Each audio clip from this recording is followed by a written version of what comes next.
네, 어제는 춘천중앙교회 성가대를 통해 은혜 많이 받았고요. 오늘 초대교회 참 감사합니다.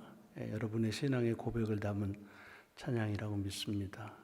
또 오늘 초대교회에서 맛있는 저녁도 사주셔서 잘 먹었습니다. 밥값 잘 하겠습니다. 어제는 중앙교회에서 맛있는 또 저녁을 주셔서 송구하지만 또 별 볼 일 없는 사람인데 극진한 대접으로 해주셔서 감사를 드립니다. 한국에 오면은 뭐 맛있는 것도 참 많은데 과일이 맛있어요. 특별히 이건 예를 든 거니까 저 양반은 저걸 좋아하는구나 그렇게 하지 마세요.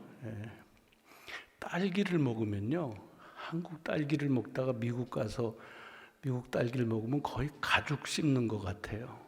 맛도 별로 그렇게 달지도 않고 왜 이렇게 딱딱한지요. 근데 이 1월, 2월쯤 와서 이 딸기를 먹으면 거의 이가 필요가 없을 정도로 천장에다 놓고 혀로 쫙 하면은 그냥 그대로 하면서 왜 그렇게 달지요? 너무 달기 맛있어요. 여러분들은 못 느끼셨는지 모르지만 한국의 최근의 일은 아닙니다만은 모든 과일의 당도가 높아졌습니다. 이제는 과일의 종류에 상관없이 달아야 돼요. 그렇죠? 사과도 달아야 되고요. 저희가 예산인데 옛날에는 홍어가구 국광밖에 없었어요. 쉬었어요. 그게 사과 맛이려니 하고 그렇게 먹었지요. 근데 요즘에는 그렇게 신 거는 아예 찾지도 않고 생산도 안 하죠. 다 당도를 높였습니다. 참 맛있는데 생각을 해보는 거예요. 이게 과일만 그럴까? 그런 생각을 하는 거죠. 아마 말씀도 그렇지 않을까 싶어요. 이거 왜 아멘 하시는 거지? 말씀이 달아야 된다, 그런 얘기입니까? 네, 물론 달아야죠. 근데 말씀은 써도 좋아요. 아니, 쓴 것도 들어야 돼요. 근데 요즘에는 부모도 자식을 혼내질 않아요. 그래서 강단에서 들어야 될 말씀보다는 듣고 싶은 말씀에 대한 기대가 있어요. 그리고 듣고 싶은 말씀을 들을 때 은혜가 됐다 그래요. 혹시 여러분들 이번 집회에 여러분들에게 부딪히는 말씀이 있다면 오늘 쓴 약을 먹었구나, 내가 쓴 은혜를 받는구나, 이렇게 여기시면서 쉽진 않을 거예요. 워낙 단 거가 우리를 다 지배하고 있는 그런 삶의 환경이기 때문에 이 단 것에 길들여져 있는데 쓴 것을 이제 귀하다라고 여기지만 실제로 먹는 건 또 다른 문제니까. 그러나 우리의 신앙생활 하시면서 우리의 단맛의 당도의 그 기준을 좀 낮추시고, 그리고 다른 맛, 세상에는 맛이 여러 가지가 있잖아요. 그러니까 말씀을 통해서 다양한 그런 그 맛의 은혜를 경험하시기를 바랍니다. 그렇다고 쓴 게 다 좋다 그런 얘기는 아닙니다. 여전히 단 거가 좋기는 해요. 하지만 우리의 삶에 여러 맛이 필요하다고 하는 것을 봅니다. 여러분, 이 강단의 꽃을 참 아름답잖아요. 수고 많이 하신 분들이 계실 거예요. 강단의 꽃은요, 꽂으신 분은 이곳에서 눈을 띄지를 못해요. 저희 교회도 보니까 제일 먼저 오셔서 제일 먼저 꽃의 상태를 보십니다. 아마 이 강단 장식 하신 분도 그러실 거예요. 굉장히 아름답습니다. 감사합니다. 어느 분이 하셨는지 모르지만 제가 몇 주 전인데, 저희도 강단에 이제 매주는 못합니다만은 꽃을 이렇게 장식을 해요. 근데 한 주를 지나고 나서 저도 잊어버리고 우리 강단 장식 팀도 잊었던 것 같아요. 그래서 한 주가 지난 꽃을 그대로 있습니다. 지나갔어요. 그런데 한 주를 더 그냥 뒀어요. 아마 강단 장식 꽃봉헌 하시는 봉헌자가 안 계셨었나 봐요. 그러니까 꽃이 2주 되니까 어떻게 했어요? 시들지요. 그러니까 강단 장식하신 분이 막 황급하게 그 시든 꽃을 이제 치우려고 하시더라고요. 근데 제가 그 시든 꽃을 보면서 크게 은혜가 됐어요. 어떤 은혜가 됐냐면 꼭 저 같더라고요. 이게 무슨 소리냐 하면, 자, 이 강단에서 아름답게 대개는 한 주하고는 다른 꽃으로 바꾸잖아요. 뭐 그게 나쁠 거 없어요. 싱싱하고 아름다운 프레시한 꽃을 봉헌한다는 일은 귀한 거죠. 근데 어쩌다가 그 꽃은 강단에서 시들었어요. 야, 강단에서 강단을 아름답게 하다 시든 꽃. 아, 나도 그랬으면 좋겠다. 그런 생각이 들더라고요. 그렇지 않으세요? 꽃으로 프레시할 때 아름다운 향기를 바라기도 하지만 강단에서 강단을 장식하다가 그렇게 시들었다고 한다면 그 꽃도 그것은 아름다움을 넘어서서 거룩한 모습같이 보이더라고요. 그래서 은혜를 받았습니다. 나 같다는 게 아니라 나도 그 꽃처럼 그렇게 시들었으면 좋겠다. 그런 생각이 들더라고요. 우리 춘천중앙교회는 뭐 공기정화기를 쓰시는지 전혀 음식 냄새가 안 나요. 근데 저희 교회만 하더라도 밑에 층에 친교실이 있어서 보통 이제 주일 예배 시작하면 끝나면 이제 점심 식사를 같이 해야 되니까 뭐 쿡을 하는데 깜빡 잊고 팬을 틀질 않으면 냄새가 올라와요. 그러면 그게 굉장히 바드가 이렇게 좀 방해가 되더라고요. 아이고 좀 팬 좀 틀고서 하지. 또 이렇게 냄새 나는 건 왜 하나? 뭐 그런 생각을 가져요. 근데 어느 날 저한테 큰 꾸짖음이 있으시더라고요. 뭐냐 하면, 야, 향기라고 하는 게 다른 게 아니야. 그 음식 냄새가 헌신의 향기야. 누군가가 애를 써서 음식을 마련하는 아름다운 향기란다. 그러고 나니까 그 다음부터는 음식 냄새가 뭐 계속 아름답진 않지만 그것 때문에 방해받진 않더라고요. 제가 이 말씀을 드리는 이유는 혹시라도 우리가 신앙생활하면서 쓰임 받는다, 잘 쓰임 받아야 된다, 귀한 그런 거예요.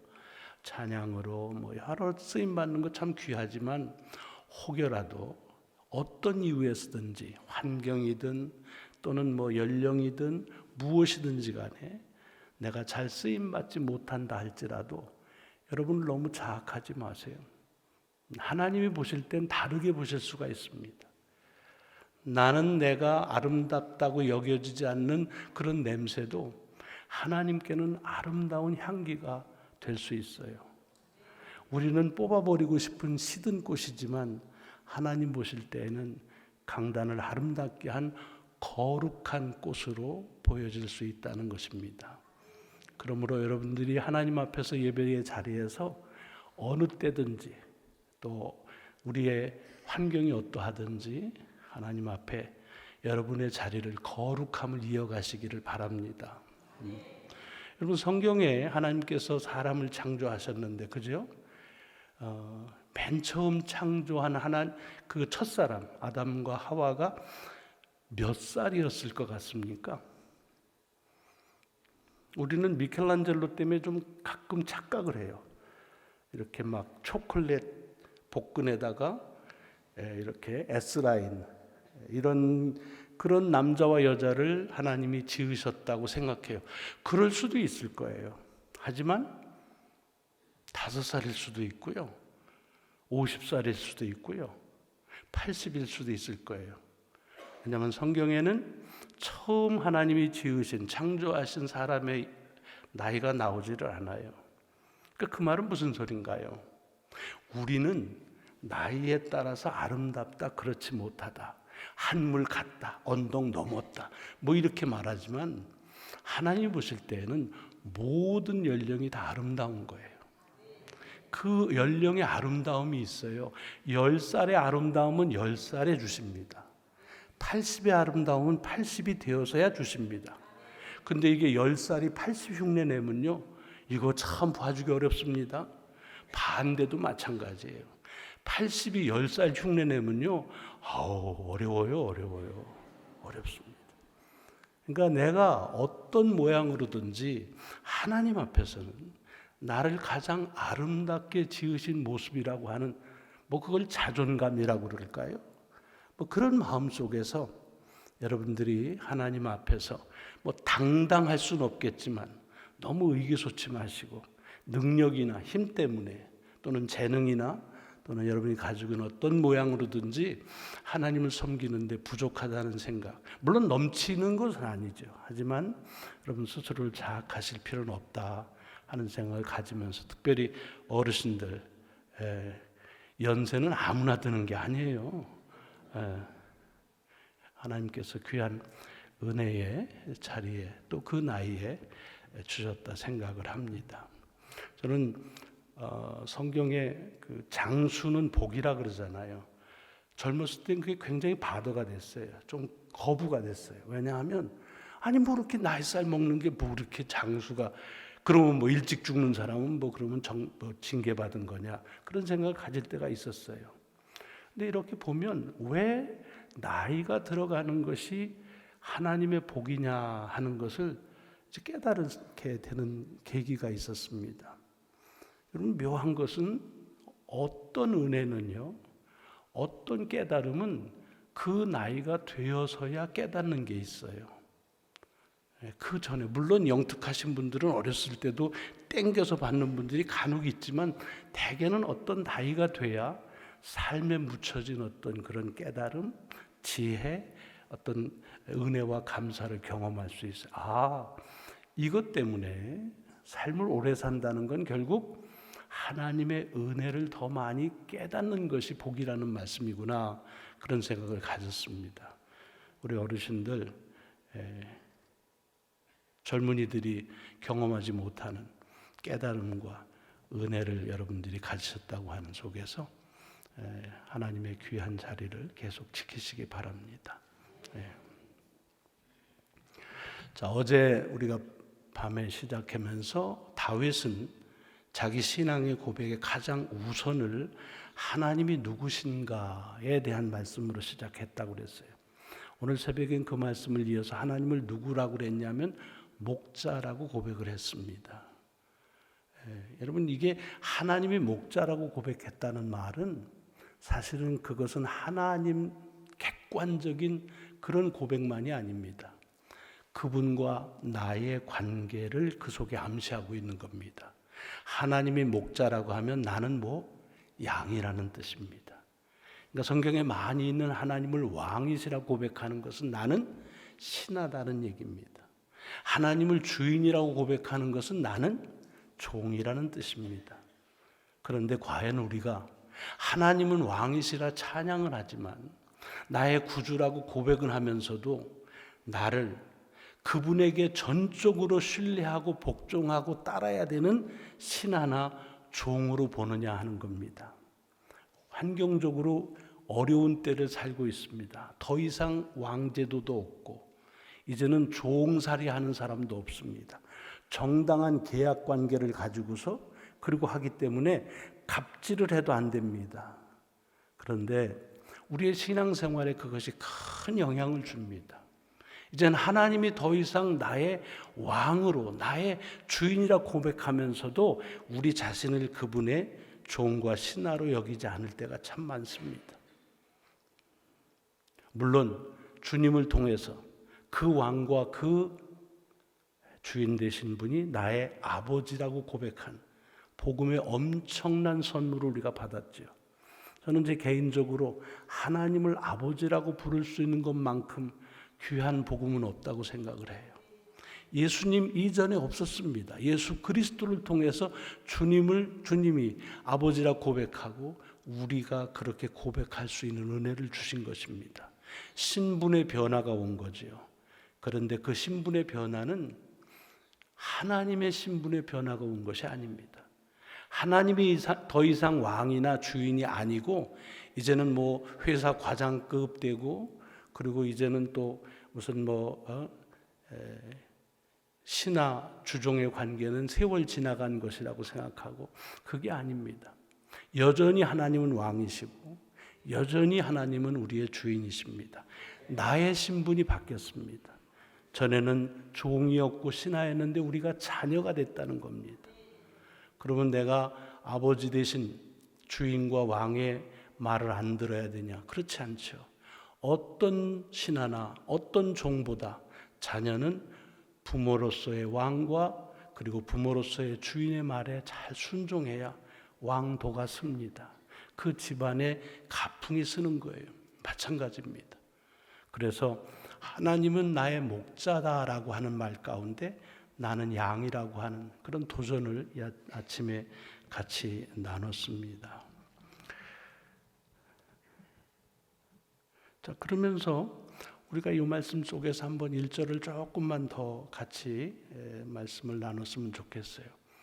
여러분, 여기 하나님은 나의 목자다라고 하는 이 시편 23편의 고백이 누구의 고백이라고 그랬죠? 다윗의 고백이라고 그랬습니다. 뭐 대답 안 하셔도 괜찮은 건 안 하셔도 돼요. 너무 쉬운 것들은 다윗의 고백입니다.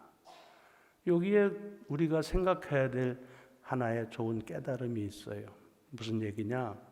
여러분, 여호와가 나의 목자다 하는 걸 상당히 목가적인 의미로서 굉장히 좋은 표현이다, 이렇게만 볼 것이 아니라는 겁니다. 여러분, 다윗의 직업이 뭐였어요? 40년 동안은 왕으로 했습니다. 그리고 왕이 되기 전에는 목자였습니다. 꼭 왕의 이 다윗의 직업을 물으면 목동이라 그렇게 얘기하는데 목동이나 목자나 마찬가지예요.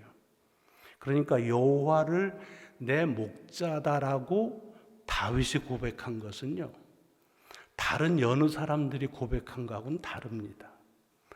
목자로 살고 그리고 하나님은 내게 누구실까라고 생각하다가 맞아, 내가 목자 노릇을 할 때 보니까 그렇게 목자처럼 나를 돌보셨구나 하고 자기의 삶에서 고백한 고백입니다. 그러니 귀한 거죠. 그렇지 않아요? 만약에 다윗이 양치는 목자를 하는데 잘 못했어요. 게으르거나 가서 그냥 양 주워 받고 심심하다고 그냥 옆구리 빵빵 차고 작대기 들고 이놈 때리다 저놈 때리고 그렇게 양을 학대하는 목자였다고 한다면, 낼름낼름 잡아먹기만 하는 목자였다면 여호와 하나님은 나의 목자시다, 그렇게 고백할 수 있었을까요? 본인은 고백을 할 수 없는 정도가 아니라 누가 여호와는 네 목자야라고만 해도 굉장히 오금이 저렸겠죠. 아이고, 어디서 나를 또 작대기로 팰지 모르고 어디서 그냥 옆구리 찰지 모르는데 이게 귀한 거예요. 목자로 살았던 다윗이 하나님을 자기가 목동 생활, 목자 생활할 때 그때 그 하나님처럼 고백했다는 말은 그냥 쉬운 말로 하면 잘 살았다는 거죠. 잘 살았다는 거예요. 그리고 그 고백을 하는 거예요. 여러분, 요즘에는 하나님을 어머니라고도 얘기하지만 지금까지 전통적으로 하나님을 아버지라 고백을 하고 있지요. 저는 그런 의미에서 아버지들이 신앙생활을 잘 하셔야 된다고 생각해요. 종교 심리학에서 이미 얘기하고 있는 그런 진부한 얘기긴 해요. 하나님 아버지 하면서 그 하나님에 대한 이미지는 자기의 아버지의 이미지가 자기도 모르는 사이에 지배한다는 거예요. 그러니까 아버지가 어떻게 자기를 대했느냐 하는 게 하나님이 누구시냐의 결정적인 단서가 된다는 거예요. 아버지들 잘하셔야 돼. 아니면 야, 우리 집에서는 하나님 어머니로 통일하자 이러고서 바꾸시든지. 말도 안 해, 웃지도 않아, 혼내기만 하고. 저는 제 할아버님 밑에서 자랐습니다. 4학년 때까지 저희 아버님이 군무기실에서 화천에서도 근무하시고 그러니까 이제 저를 시골에다가 이제 놓고, 제가 5남매 중에 장남인데, 그래서 저는 할아버지 밑에서 잤는데 저희 아버지하고 할아버지가 저를 대하는 게 180도 달랐어요. 180도. 180도가 완전히 반대죠. 저희 할아버님은 언제나 제가 옳았어요. 뭐든지 내가 하는 건 다 옳아요. 옛날에는 그 학교에 운동회를 가을에 했습니다. 그러면 대개 뭘 하냐면 이게 뜀박질 하잖아요. 저는 6명이 뛰면 6등, 8명이 뛰면 8등 그랬어요. 근데 아시죠? 1, 2, 3등 팻말만 놓고 나머지는 다 들어가서 앉고 거기에 1, 2, 3등 앉으면 나중에 이제 선물을 줘요. 상품을 주는 거죠. 저희 할아버님은 끝나고 나서 들어가서 1, 2, 3등 주면 절 데리고 본부속으로 갑니다. 얘는 왜 안 주냐? 걔는 등수에 들질 못했습니다. 그게 맞는 말이에요. 무슨 학교에서 애들을 그렇게 가르치냐? 열심히 뛰어서 6등을 했는데, 그러고는 어떻게 해서든지 연필 한 자라도 뺏어서라도 나를 주면서 잘했다 그러세요. 그게 저희 할아버지였습니다. 그러니까 저는 저희 할아버지를 통해서 하나님의 사랑이 뭔지를 듬뿍 받았어요. 저는 지금도 하나님은 할아버지라고 생각해요. 제가 우리 손자 손녀들한테 하는 것만 봐도 그래요. 아니 걔들을 왜 혼내요? 여러분, 할아버지 할머니들, 애들 혼내지 마요. 그건 부모들이 할 일이에요. 우리는 부모들이 안 하는 것만 하면 돼요.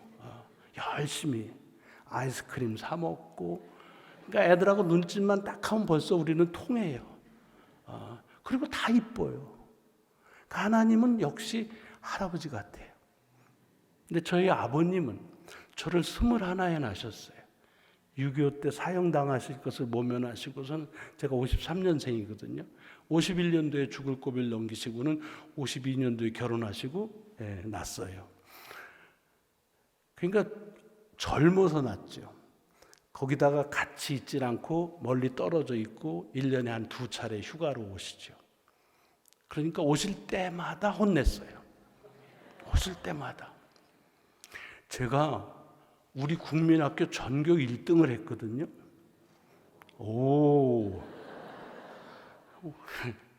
우리 학년에 반 둘밖에 없었어요. 그래도 너무 비웃지 마십시오. 그래도 전교 1등 아무나 안 합니다. 근데 우리 아버지는요, 그렇게 성적이 보면 100점 맞으면 문제가 쉬웠다고 그러고요. 그 다음에 전교 1등 했으면 잘했다 그러면 되잖아요. 명심해라. 오감면에 국민학교가 몇이냐? 내가 알 게 뭐예요? 예산군에는 몇 개야?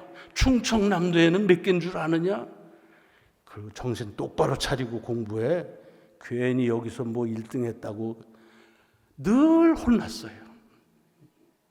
근데 아마도 하나님의 그 의로우심을 제게 알려주신 것 같아요. 그래서 저는 아버지하고 할아버지 생각하면 하나님은 의로우신 분, 하나님은 사랑이신 분, 이것이 두 개가 있어서 뭐 지금 생각하니까 귀하긴 하죠. 목자라고 말했다고 하는 것은 다윗이 그저 쉽게 할 수 있는 목가적인 고백이 아닙니다.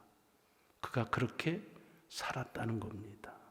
요즘으로 말하면 여기 춘천 교회들은 선생님들이 많으시잖아요. 석사교회 이런 데 뭐 선생님들 많으세요. 그러니까 누가 여호와는 누구시냐라고 할 때 선생님들은 내 선생님이십니다 라고 고백할 수 있는 삶을 살았다는 거예요. 그런데 선생님인데 애들 그냥 하고 못 살게 하고 뭐 받기는 하려고 그러고 뭐 이러면은 선생님, 아이고 누가 그 소리만 해도 끔찍하지요. 혹시 의사 선생님 계세요? 여호와는 하나님은 누구십니까? 그럴 때 하나님은 내게 의사이십니다 라고 말할 수 있도록 산 거지요. 또 또 그렇게 살아야 되는 거죠. 그 고백이 여기 다윗이 여호와는 나의 목자이시다 라고 하는 이 고백 속에 담겨져 있는 것입니다. 여러분, 뉴욕에 그 슬럼가가 있는데 하렘이라고 하는 데가 있습니다. 거기에서 선교하시던 선교사님이 얘기하신 거예요. 가서 뭐 얘기하는데 하나님이 누구신가 하는 걸 얘기하는데 뭐 이렇게 뭐 설명하기가 어려워요. 그래서 하나님 just like your daddy 그랬어요. 네 아빠와 같다. 그랬더니 사람들이 인상이 이상해지는 거예요. 뭐 꼭 어떤 계층을 제가 폄하하는 건 아니지만 이제 거기에 보면 알코올 중독, 마약 중독, 그리고 그냥 집에서 아무것도 안 하고 그냥 이런 분들이 아버지가 많은 거예요. 그러니까 하나님이 자기 아버지 같다니까 아니 지금 육신의 아버지 때문에도 힘들어 죽겠는데 인상이 써지는 거예요. 그러니까 이 선교사님이 금방 알아차리고 하나님은 just like your mommy too. 네 엄마와 같으다. 그러니까 확 휘저지는 거예요. 물론 요즘엔 반대도 있습니다. 그렇지만은 되게 어려운 가정의 엄마들 헌신하고 애쓰고 보듬어 주고 이런 것들, 그런 마음 속에서 하나님이 누구신가 하는 것에 대한 아주 극명하게 대조되어지는 그런 현상을 봤다는 거죠. 여러분은 만약에 하나님이 누구시냐고 한다면 뭐라고 말씀하시겠어요? 무슨 형이상학적인 그런 명제 말고 내 삶에서 내가 살아오면서 경험한 나의 모습과 같습니다 라고 고백할 수 있다면 괜찮은 거 아니겠어요? 또 그렇게 살아야 되지 않겠습니까? 이것이 오늘 본문 속에서 우리에게 주는 또 다른 도전이라 생각을 합니다. 오늘 이제 세 번째 집회니까 2절 말씀은 좀 봐야겠죠. 2절을 한번 같이 보실까요? 시작. 그가 나를 푸른 풀 누이시며 쉴 만한 물가로 나를 인도하신. 네. 여러분 여기 2장의 말씀은 액자로도 많이 이렇게 23편 다를 이렇게 액자로 못 만들면 요 2절만 뽑아서 또는 1절만 뽑아서 하는 그런 성구 액자 많습니다. 2절 다 뽑기가 어려우면 딱 두 문장만 하죠. 뭐라고 합니까? 푸른 초장, 쉴 만한 물가. 벌써 그것만 들어도 우리 마음이 푸근해지고 마음의 평화가 오는 것 같아요. 푸른 초장, 쉴 만한 물가. 그렇잖아요. 여러분들은 뭐 물 좋고 산 좋은 춘천에 사시니까 별로 감동이 없으시구나. 그거야 뭐 여기 아무데나 가도 있는 건데 뭐. 춘천은 그래요. 그러니까 여기서 쉴 만한 물가, 그 다음에 푸른 초장은 그냥 삶의 여상한 터전이라고 봐요. 이게 기가 막힌 겁니다. 근데 다윗이 살던 팔레스타인 지역은 그렇지 않습니다. 거기 메마른 광야예요. 물론 우기 때는 좀 풀이 있지요. 하지만 대부분의 1년은 광야입니다. 그러니까 여기서 푸른 초장 쉴 만한 물가라고 하는 건 그냥 5분 나가면 보여지는 그런 무슨 의아모나 이런 걸 얘기하는 게 아니에요. 이것도 마찬가지로 목가적으로 생각하시면 안 돼요. 이것은 어딘가에 있는데 어디에 있는지를 잘 모르는, 특별히 양은 그것이 어디 있는지를 모르는 곳입니다. 그래서 목자가 어디 있는지를 알고 데려가야만 되는 곳, 그것이 푸른 초장과 쉴 만한 물가입니다. 그래서 이 말씀 속에 중요한 것은 푸른 초장과 쉴 만한 물가가 아니라 그곳으로 인도하신다. 인도하심, 이 말씀이 중요한 겁니다. 목자는 푸른 초장이 어디 있는지, 쉴 만한 물가가 어디 있는지를 알기 때문에 자기 양떼를 그곳으로 인도한다는 얘기입니다. 필요한 것을 공급하시는 하나님의 역사를 말하는 거지요. 근데 이것도 한번 뒤집어서 생각해 보세요. 목자의 입장에서는 아는 곳으로 양떼를 데리고 가는 거지만 양의 입장에서는 어떤 거예요? 어디 있는지를 모르는 거죠.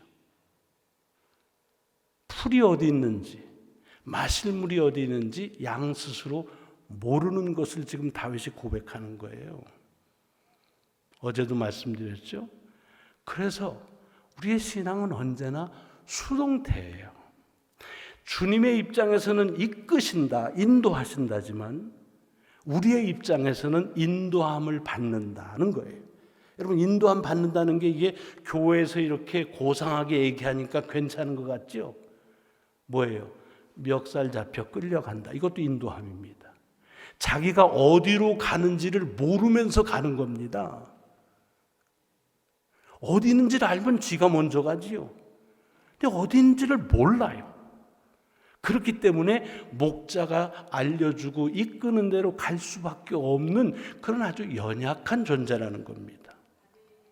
오늘 우리 찬양팀이 찬양을 귀하게 해주셨는데, 찬양이 아까도 우리가 어떻게 주 앞에 나갈 수 있을까? 나의 약한 힘이 아니라 주님의 보혈의 공로, 완전한 사랑으로 이끌림을 받는다 그랬잖아요. 그럼 그 자체가 뭐예요? 나는 모른다는 거예요. 여러분, 이거를 세상적으로 보면 굉장히 의기소침한 고백입니다. 다 모른다고 말하면 선생님들한테 혼나요. 또 사회 속에서 리더십에서는 금기어 중에 하나입니다. 뭘 할 수 없다, 알질 못한다, 그렇기 때문에 나는 누구를 따라가야만 된다, 이런 이야기들은 매우 소극적인 것이기 때문에 세상적인 리더십에서는 그것은 바람직하지가 않습니다. 그런데 다윗은 자기의 삶을 고백하면서 자기는 마치 물이 어디 있는지, 풀이 어디 있는지조차 모르고 살았는데 하나님께서 나를 그렇게 인도하셔서 먹이고 그리고 마시게 해서 살았다라고 하는 고백을 하는 것입니다. 여러분, 양이 배고프고 양이 목마른 것은 이 세상에 먹을 풀과 마실 물이 없기 때문이 아닙니다. 있어요. 그런데 몰라요. 그래서 먹지를 못해 허기가 지고 마시지를 못해 갈증이 나는 겁니다. 마찬가지예요. 여러분들은 공부 잘하셔서 전 모르지만 저처럼 공부 잘 못한 사람들은요, 시험 볼 때 너무 힘들어요. 답을 쓸 수가 없어요. 왜? 이 세상에 답이 없는 것 같아요. 왜 선생님은 답이 없는 문제만 그렇게 내죠? 근데 답이 없을까요? 있지요. 근데 내가 몰라서. 저희 교회는 의과학자들이 많이 계셨습니다. 그래서 무슨 얘기하다가 이 세상에서 뭐 하는 게 제일 쉬운가 하겠더니 지금 충남의대에 와 있는 분이에요. 그분이 이래요. 공부래요. 이 세상에서 제일 쉬운 게 공부래요. 그분은 그 해 자기가 고등학교 들어갈 때 수능 전국 차석을 했어요. 그래서 제가 그랬어요. 권 집사, 그런 거 어디 가서 얘기하지 마라. 잘못하면 칼침 맞는다. 근데 인생을 살면서 자기는 다른 게 다 어렵대요. 공부만 쉽대요. 왜 그럴까요? 답을 알아요. 답을 못 쓰는 이유는 답이 없기 때문이 아니라 모르기 때문입니다. 근데 이게 공부만 그렇습니까? 그러면 한국에 주택난이 심하다고 그러죠. 주택이 없어서일까요? 여러분, 주택 보급률이 100% 넘은 건 아시죠? 이미 주택은요, 숫자로 보면 이 우리나라 사람들이 살고도 남아요. 근데 왜 모자라요? 아직도 우리는 집이 뭐를 위해서 존재하는지를 몰라요. 집은 거주 목적인데 투자인 줄 알아요. 투자해서 나가서 투기인 줄 알아요. 그래서 집을 못 구하는 거예요. 집이 없어서 무주택자가 있는 것이 아니라 아직도 집이 뭔지를 모르기 때문에 주택이 없는 사람들이 있는 거예요. 양식 마찬가지입니다. 이 세상에 아직도 배가 고프고 먹지 못해서 굶는 사람들이 많습니다. 세상에 양식이 없기 때문일까요? 아닙니다. 미국 캘리포니아에만 거기 있는 거 다 농사 짓고 그걸 다 하면 전 세계 다 먹고도 남는데요. 근데 왜 모자라요? 아직도 우리는 하나님이 우리에게 왜 양식을 주셨는지를 몰라요. 그거를 나 스스로 소유하라고 준 줄 알기 때문에 아직도 배고픈 사람이 있는 거예요. 한두 가지일까요? 다 그래요. 여러분, 신앙은 내가 아무것도 모른다로부터 시작하는 거예요. 죄송합니다. 이렇게 말하면 참 시간 내고 오기 어려운 주중에 이렇게 왔는데 힘 빠지는 것 같아서 죄송하지만 신앙은 그렇게 시작을 하는 거예요. 그래야 나를 인도하시는 하나님의 인도하심에 따를 수가 있습니다. 내가 안다고 생각하니까. 그러니까 양이 만약에 생각해 보세요. 가정을 하자고요. 양이 안다고 생각하면 그러면 목자가 가자고 그럴 때 가겠어요? 아닌데 저 양반이 목자 노릇 1년밖에 안 하더니 양 노릇 10년 한 우리보다 몰라. 버티겠죠. 예. 여러분 전화 오네. 예.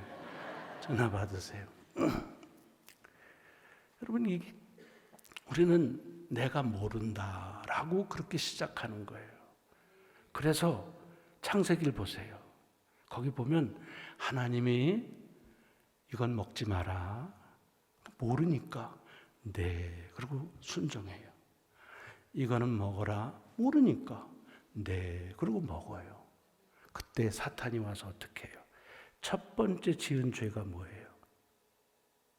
야, 이 바보 멍청아, 넌 왜 하나님이 하라는 대로만 하니?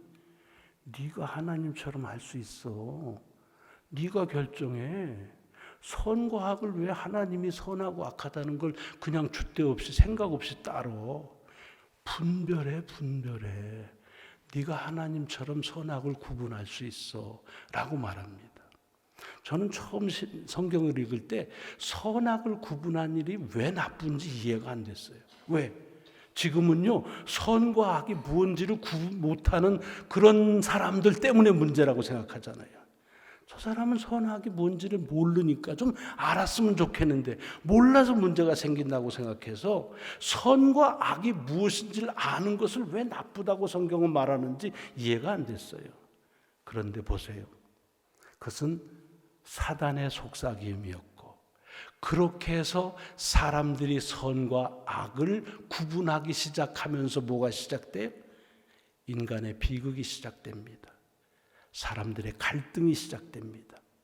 모든 문제가 거기서부터 비롯됩니다. 왜?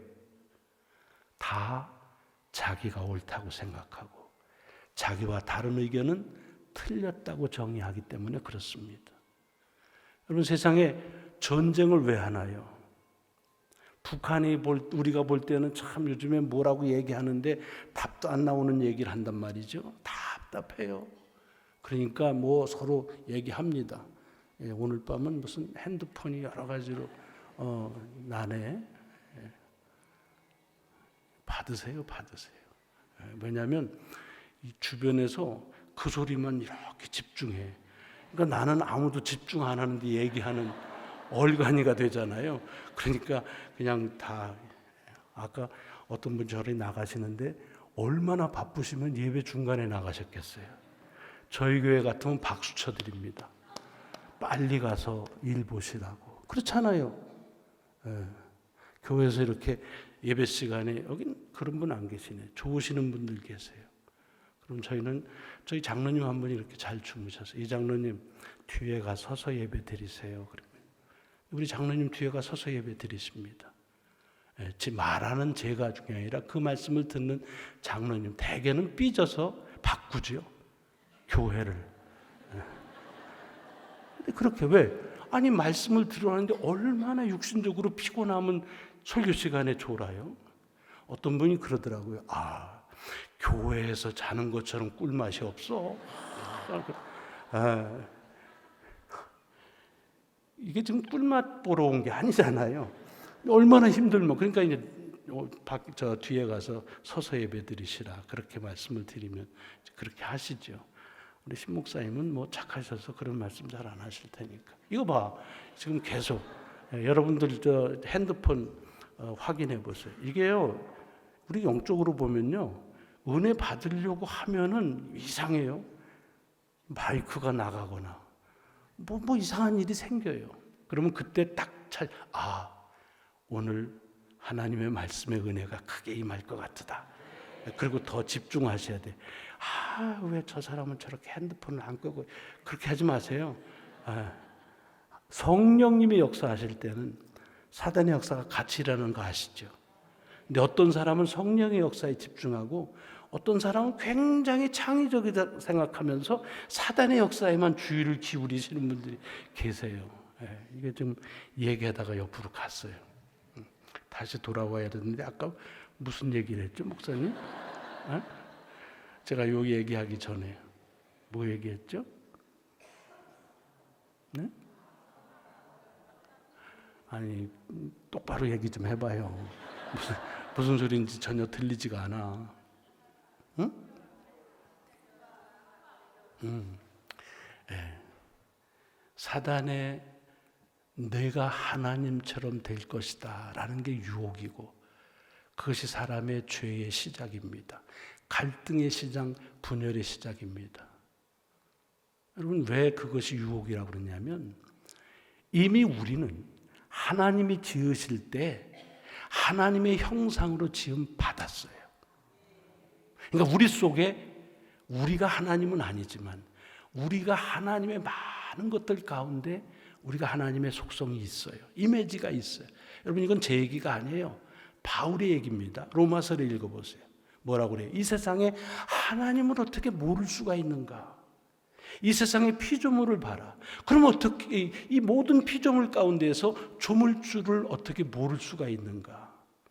근데 사람의 잘못은 너무나 지은 피조물들이 너무 오묘하기 때문에 그만 그 피조물을 조물주처럼 섬기는 게 문제라는 거죠. 우리의 생각을 통해서도 하나님은, 바울은 선한 양심이라 그랬어요. 하나님의 마음을 우리에게 주셔서 하나님의 생각을 우리가 알 수 있어요. 문제는 뭐냐? 내가 그 하나님의 마음으로 하나님의 생각을 알 수 있으면 마치 그것을 하나님의 생각처럼, 그것이 모든 하나님의 생각처럼 착각하기 때문에, 그래서 그것을 하나님처럼 자기 생각을 그것을 모시기 때문에 문제라 그랬어요. 그러니까 하나님처럼 우리를 만드셨기 때문에 하나님처럼 될 것이라는 것 자체가 유혹입니다. 더 나아가서는 여러분, 사람이 옳고 그름을 판단하는 일처럼 그렇게 갈등을 유발하는 일이 없습니다. 그리고 잘 알지도 못합니다. 여러분, 삶의 길을 다 아십니까? 그러면 왜 우리의 그 입버릇처럼 뜻하지도 않은 일은 왜 그렇게 많이 일어나요? 상상하지도 못한 일은 왜 그렇게 많이 자주 일어나지? 전혀 예상하지 못했다는 말을 왜 그렇게 입버릇처럼 해요? 무슨 소리예요? 모른다는 거예요. 우리는 몰라요. 그래서 하나님께서 우리의 앞장서서 인도하시는 겁니다.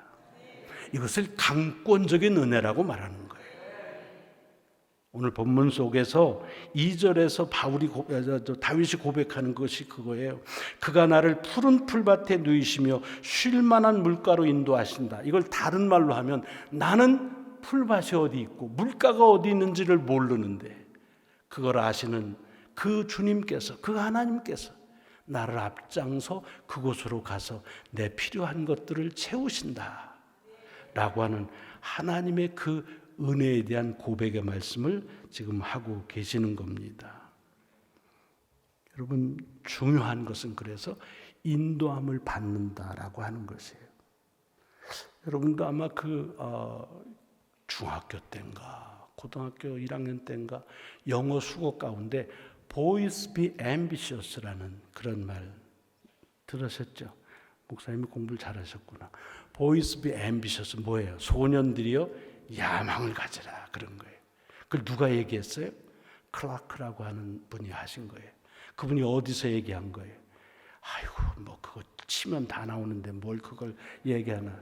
북해도 삿포로에 와서, 그분은 원래 매사추세츠 농과대학의 교수였어요. 근데 삿포로 공과대학을 처음 개설하면서 그걸 와서 도와달라고 해서 왔어요. 근데 그 클라크 박사는 사실은 농과대학 개설하는 것, 그게 중요한 것이 아니라 그분이 선교사의 마음을 가졌어요.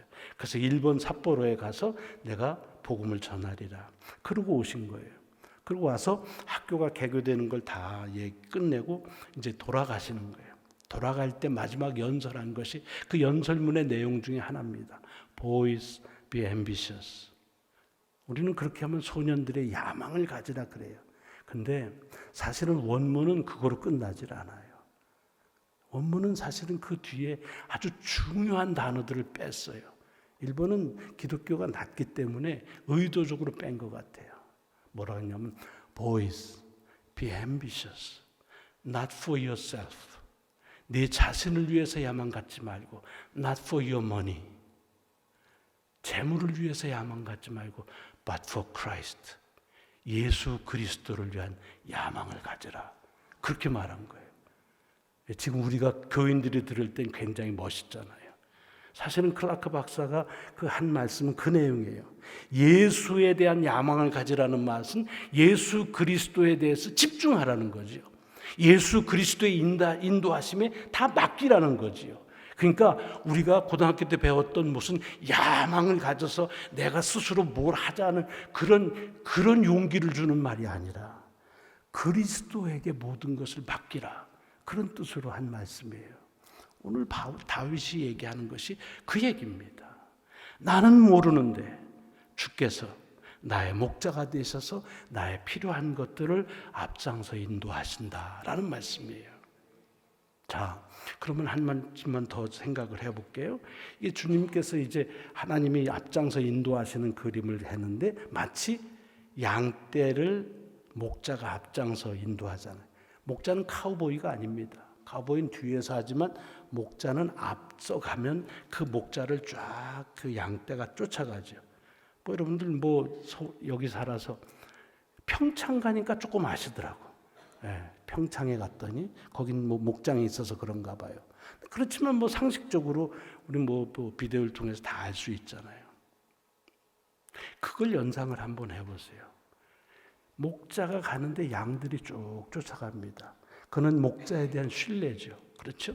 몇 번 가봤더니 먹을 게 생기고 이렇게 해서 이제 쫓아가는 거예요. 그렇게 가야만 먹을 수 있고 마실 수 있는 것이 자기의 본성이 돼버린 거예요. 그래서 그냥 쫓아갑니다. 그런데 놀라운 것은 한번 어떤 비디오 테이프 한번 보세요. 앞장서 가고 있는 그 목자를 주위에서 보세요. 목자는 앞장서면서요.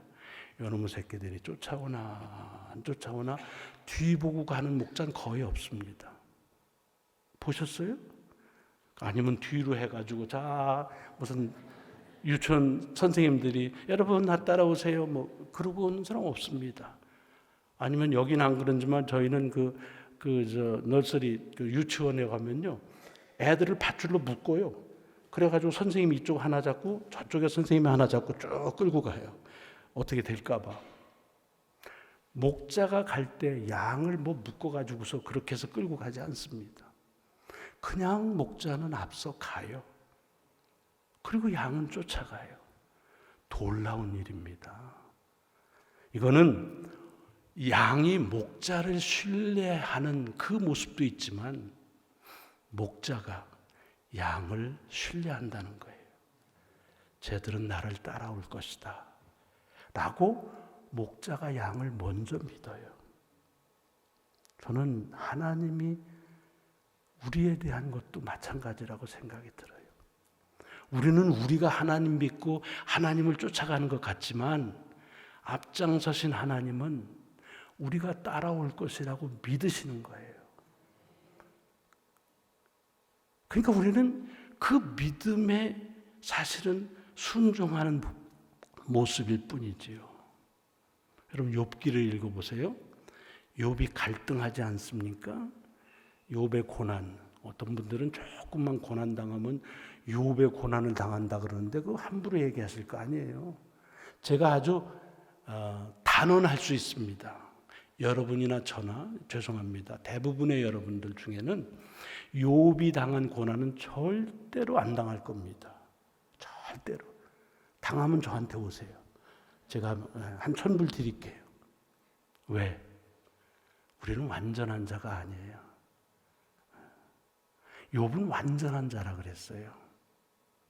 그러니까 욥이 당한 고난은 안 당해요. 욥이 왜 억울하게 당한 것 같죠? 그렇지 않습니다. 욥이 당한 고난은 사단의 시험이었습니다.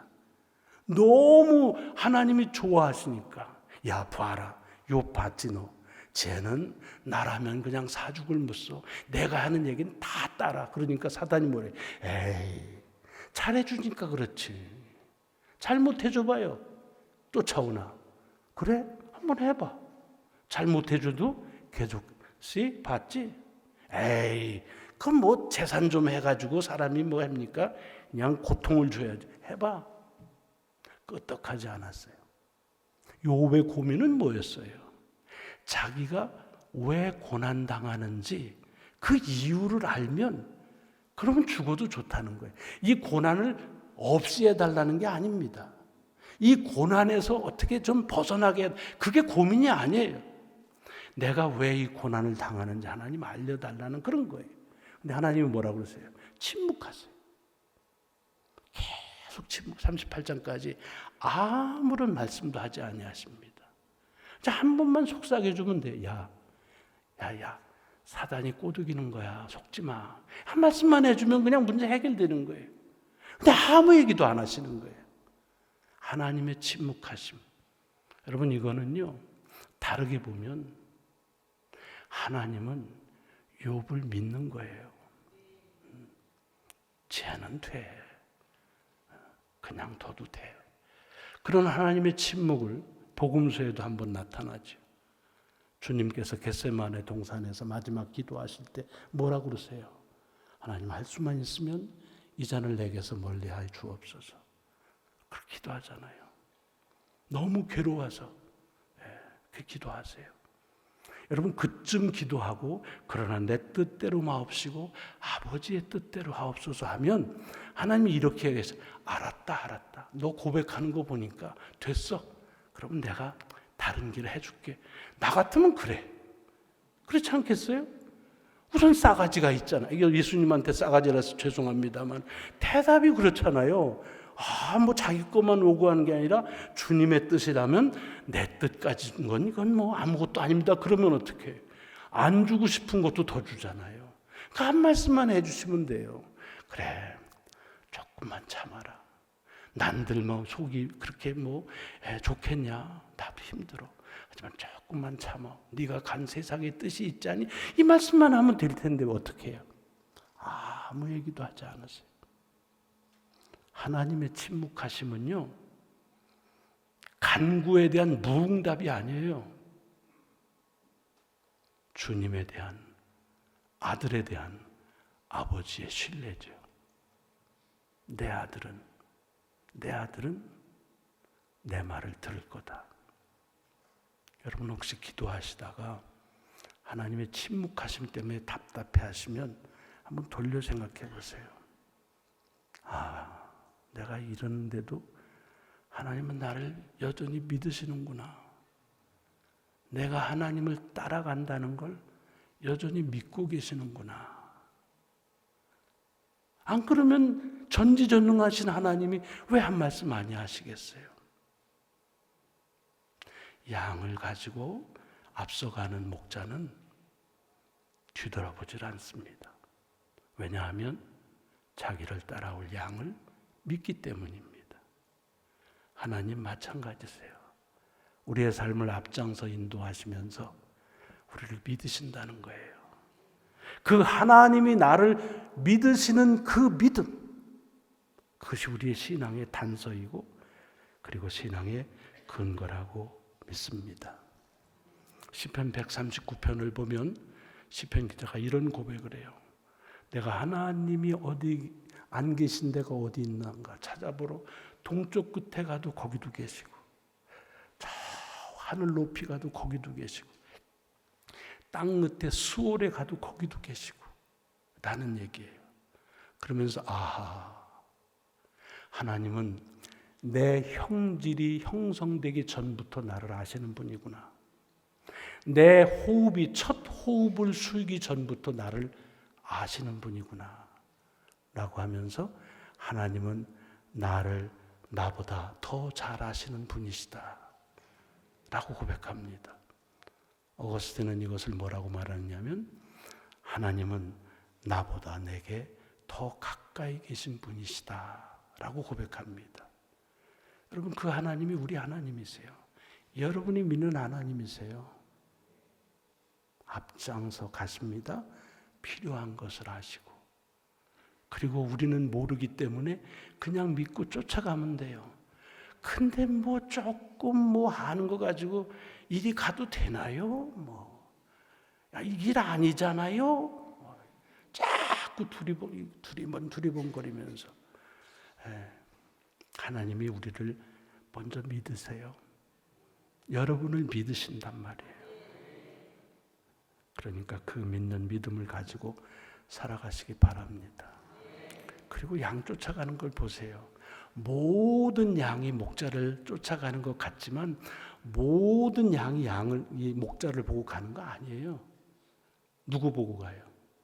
자기 앞에 있는 양 보고 가는 거예요. 그냥 가는 거예요. 여러분, 이거를 무심하게 보지 마세요. 여러분, 신앙생활을 먼저 했다는 말은 그리스도인으로서의 내가 가야 할 길이 나 스스로의 길만이 아니라는 거예요.